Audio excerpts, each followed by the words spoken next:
Déjenme contarles, Patmos, para aquellos de ustedes que no sabían, es un ministerio de discipulado que durante 4 meses nos dedicamos a estudiar la Biblia y a aplicarla directamente a nuestras vidas. La diferencia entre un seminario o una universidad y Patmos es que no solo estudiamos lo que la Biblia dice, sino que también lo hacemos directamente.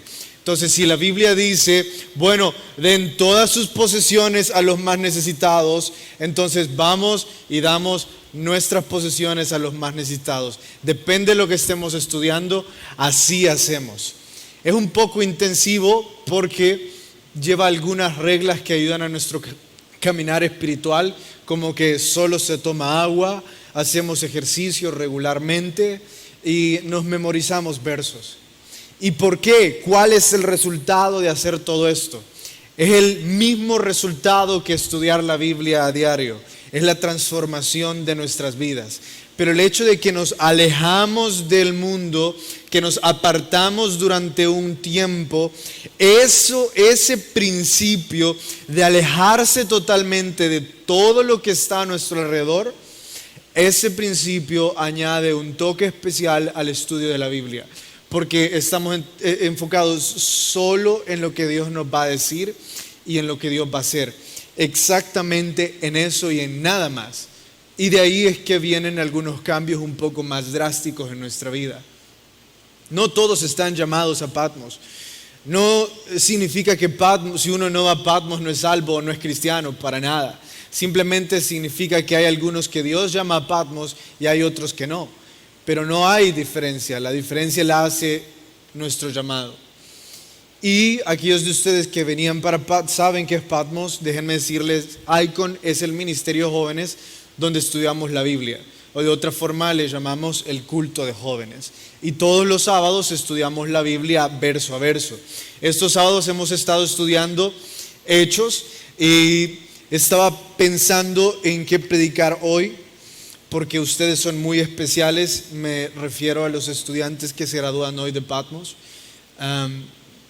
Y estaba pensando en lo último que hablamos después de la tragedia en mi casa.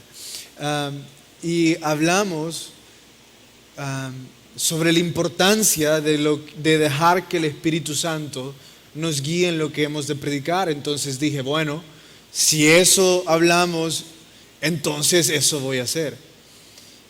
Así que voy a seguir con lo que toca de Hechos, pero antes solo quería decir lo especiales que ustedes son para Nicole y para mí.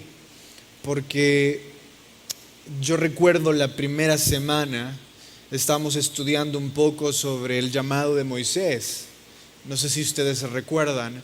Y estábamos en un lugar inhóspito y estábamos viendo el llamado que Dios le hizo a Moisés. Dios le dijo a Moisés que él iba a ser el caudillo de su pueblo. Y no sé si ustedes recuerdan cómo lo llamó.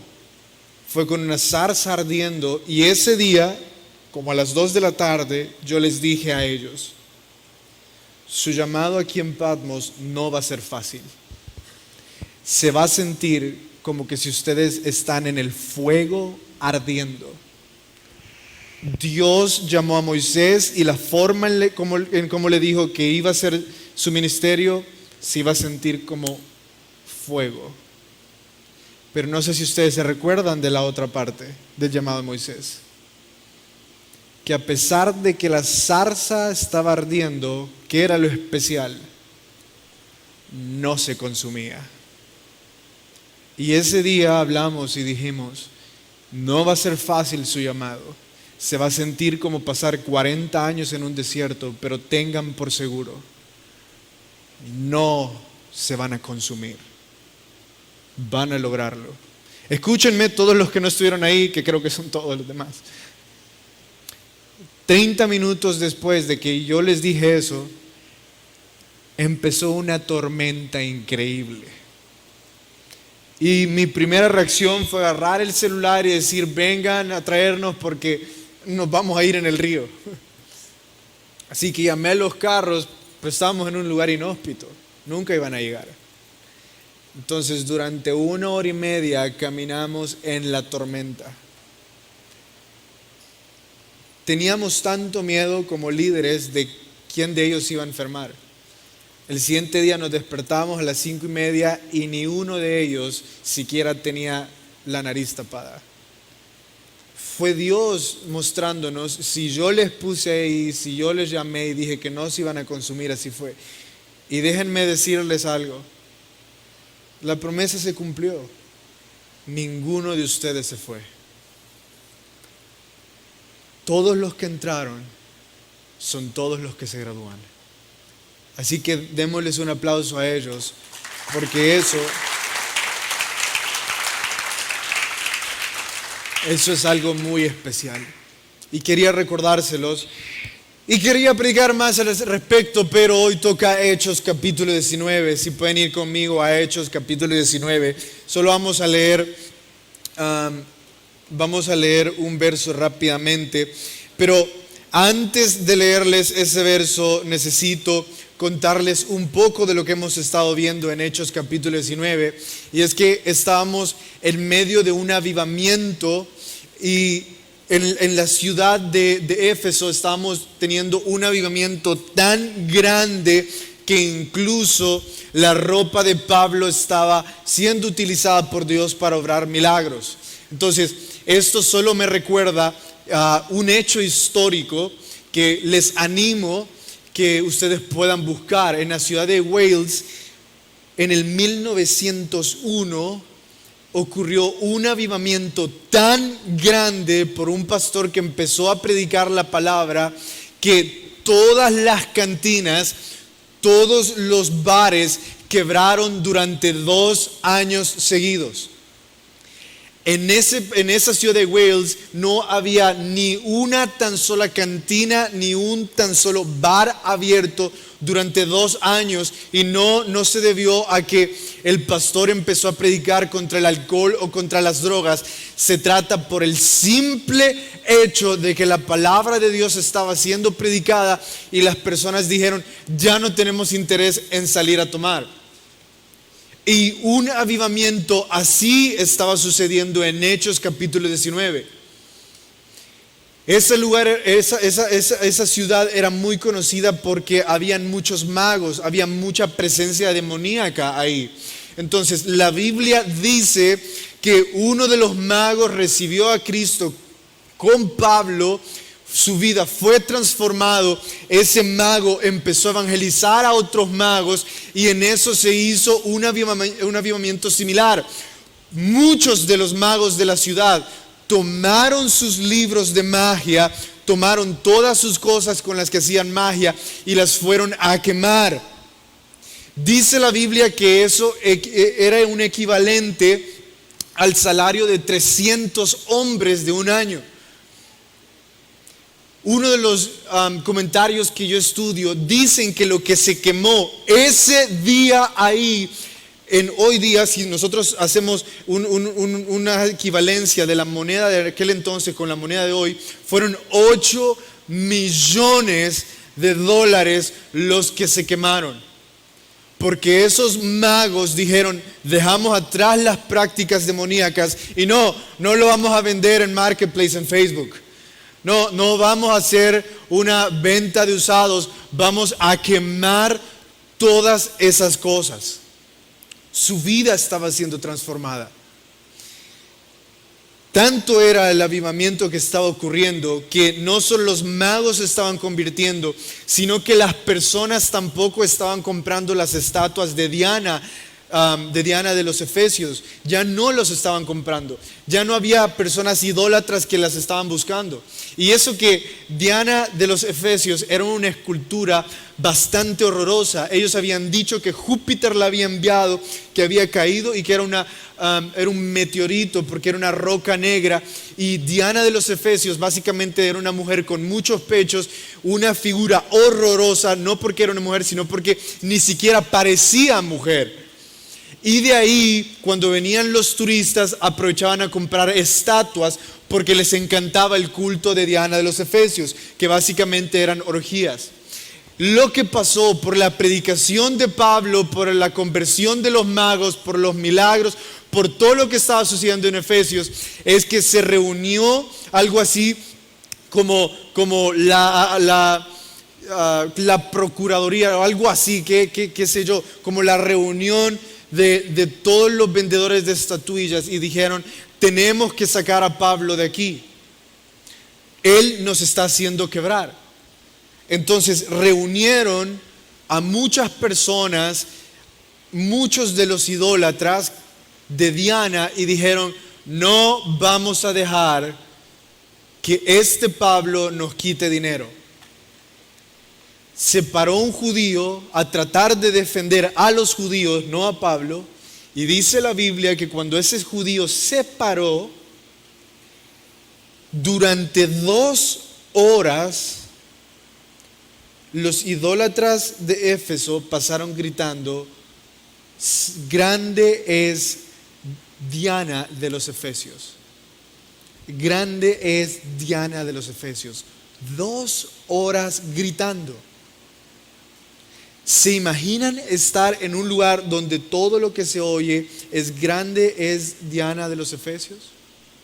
Yo me puse a pensar, eso parece bastante increíble. ¿Cómo es que hay un grupo de personas gritando algo así si no hay nada enfrente de ellos? Después me recordé de los estadios, de la Alianza, del Águila y todos esos que van a gritar durante toda una tarde, y dije, bueno, no parece tan diferente a lo que practicamos hoy en día. 2 horas gritando eso. Eso no detuvo al ministerio en Éfeso. Los milagros, la transformación seguía sucediendo. Pero en lo que nos vamos a enfocar este día es que cuando hay una verdadera transformación, uno no guarda nada de su pasado. Uno quema todo. Los magos, cuando aceptaron a Cristo, no guardaron unos cuantos libros. No dijeron, voy a meterlos en el banco, voy a venderlos por si acaso no me va bien en mi vida de cristiano, así que lejos de irlos a quemar, voy a utilizarlos para algo mejor. Ellos enfrentaron la realidad y dijeron, esto es parte de mi pasado y el único lugar al que pertenece esta parte de mi pasado es al fuego, para ya no verlo más. Cuando Jesús viene a nuestra vida, no hay lugar para nuestro pasado.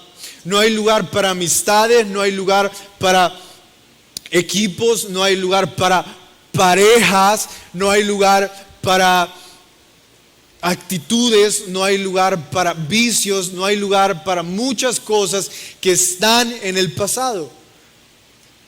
Y ustedes, especialmente de Patmos, que durante un tiempo han estado alejados de su pasado, ustedes tienen la tentación de este día regresar a su casa o el lunes o el martes que vayan en sus vuelos y decir, aquí está una porción de mi pasado, aquí está una porción de lo que yo hacía antes, de lo que yo era antes, aquí está mi pareja que no ama a Dios, que practica otra religión, que no me va a edificar en mi vida.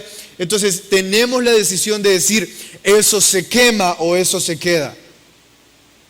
Pero no hay un medio, no hay el medio de que no lo voy a practicar, pero ahí va a estar. Solo existe Él, lo voy a quemar. Y todos los que hemos sido tocados por la sangre de Cristo, ese es el único lugar al que pertenece todo nuestro pasado. A ser quemado. Por eso yo les dije que no iba a detener el trabajo del Espíritu Santo, porque el segundo punto es aún más importante. Hay muchos comentaristas que debaten si debieron de haber quemado o no los libros. Son $8 millones. Yo creo que un pastor de los que tenemos hoy en día, si les hubieran dicho los magos que iban a quemar $8 millones, cualquier pastor hubiera dicho, no hermano, dónelos a la iglesia, vamos a ver cómo hacemos. Pero ellos dijeron, no, lo vamos a quemar. ¿Y por qué? ¿Acaso eso es pecado? ¿Acaso tener esos libros es pecado? Y aquí podemos entrar en toda una discusión sobre lo que es pecado o no. Entonces yo les pregunto, ¿tomar es pecado? ¿Fumar es pecado?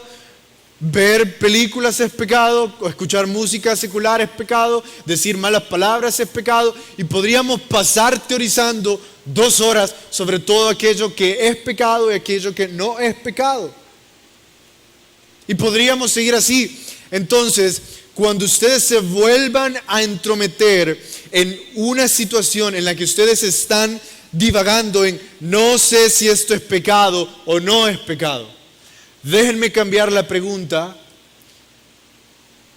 Vamos a reformularla y recuerden esta pregunta. ¿Me edifica o no me edifica? Los magos no se preguntaron si era pecado o no tener esos libros. Ellos se dieron cuenta de esto. ¿Me edifica o no me edifica? ¿Va acorde a mi nueva vida o no va acorde a mi nueva vida? ¿Es parte de lo que Dios me ha llamado a hacer o no se alinea a mi llamado? Entonces no voy a pasar un tiempo entretenido discutiendo si es o no pecado, si al pastor le gustaría o no, si a mi líder le gustaría o no, si lo hubiera hecho en Patmos o no. Voy a hacerme la simple pregunta de ¿me edifica o no me edifica? ¿Se alinea con mi llamado actual o no se alinea con mi llamado actual? Entonces, cuando ustedes regresen y se pregunten, ¿regreso con mi expareja o no? No se pregunten, ¿ella es pecado o él es pecado? No, pregúntense, ¿les edifica o no les edifica? ¿Se alinea con su llamado o no se alinea con su llamado? Todo aquello que no se alinee con su llamado debe de ir al fuego. Porque si ustedes, y terminamos con esto, si ustedes no llevan esos libros al fuego, si ustedes no llevan esos contactos al fuego, si ustedes no llevan esas páginas al fuego, si ustedes no llevan su pasado al fuego, su pasado sí los va a llevar al fuego. O ustedes meten su pasado al fuego, o su pasado los va a alcanzar y los va a quemar a ustedes. Los va a alcanzar y los va a destruir por completo. Por eso no se puede guardar. Por eso el contacto, los números, las amistades no pueden seguir. Porque todo lo que alguna vez tuvieron se va a ir.